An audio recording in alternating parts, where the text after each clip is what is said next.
Thank you, Chair Shaheen, and thank you to our guest here today. Director Wray, I'd like to start with you.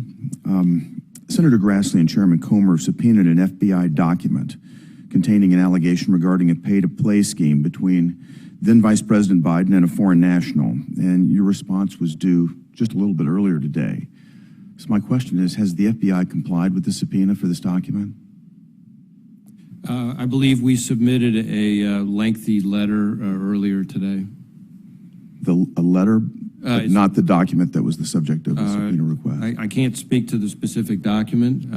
We are committed to working collaboratively with both committees, but we also have to balance sources and methods and ongoing investigations, and we will continue to work through the accommodation process as has happened many times in the past. Was there a plan to submit the document, or will it be never submitted, or has there been a conclusion?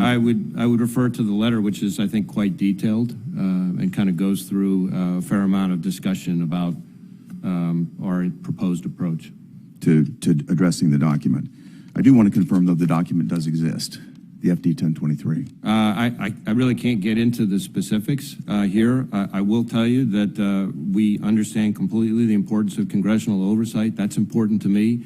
I also understand very much, as I think you do, the importance of us protecting sources and methods and ongoing investigations, and we're committed to try to work through the process. I had a frustrating conversation last year with Attorney General Garland about something I'm still trying to understand here, and that's how the Biden administration can impartially investigate the Biden family.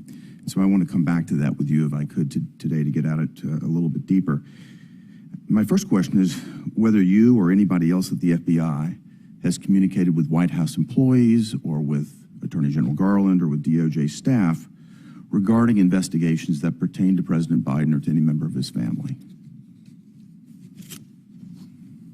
Well, I certainly have not communicated with the White House about any investigation on that subject. My instructions to our... And would that also include Attorney General Garland and the DOJ staff? Well, I don't know that I can get into any discussions I had with Attorney General Garland. I talk to him, probably every day, one way or another, about all sorts of investigations, so that one's a little trickier. But what I will tell you is, as you know, I'm an FBI director appointed by the previous president, and our agents in our Baltimore field office are working with a U.S. attorney from the previous administration, that is the U.S. attorney in Delaware, on, I think, the investigation you're referring to.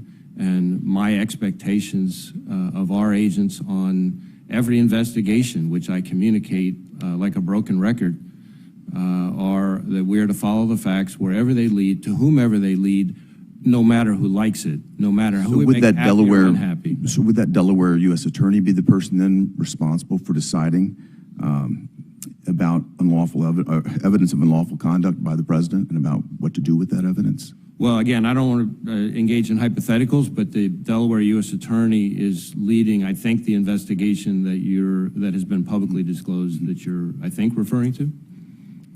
Let me just come back to what I'm trying to understand then. If the FBI has evidence, has uncovered evidence that alleges criminal conduct by the president. Just tell me what. I'm sorry. Sorry. And you then, I presume, hand this to the DOJ if you uncover this. But I understand the DOJ's policy is they're not going to charge a sitting president while that person is president.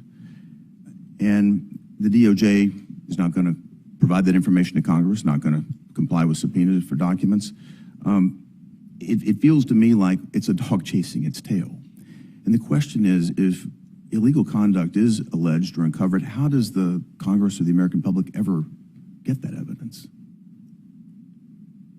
Well, the decisions made by DOJ about how to staff prosecutions, which U.S. attorney's offices, which counsel to appoint, all those sorts of things are entrusted by regulation to the department, to the Attorney General. I can speak to what the FBI's role is and my expectations of FBI agents, and those are the ones I've communicated. But to be clear, if evidence were uncovered by the FBI, you would hand that over to the DOJ. They then make the determination whether it's the Attorney General or the in this case, the Delaware U.S. Attorney, what to do with that evidence. And again, their policy is not to charge a sitting president, and we can't get the evidence in Congress.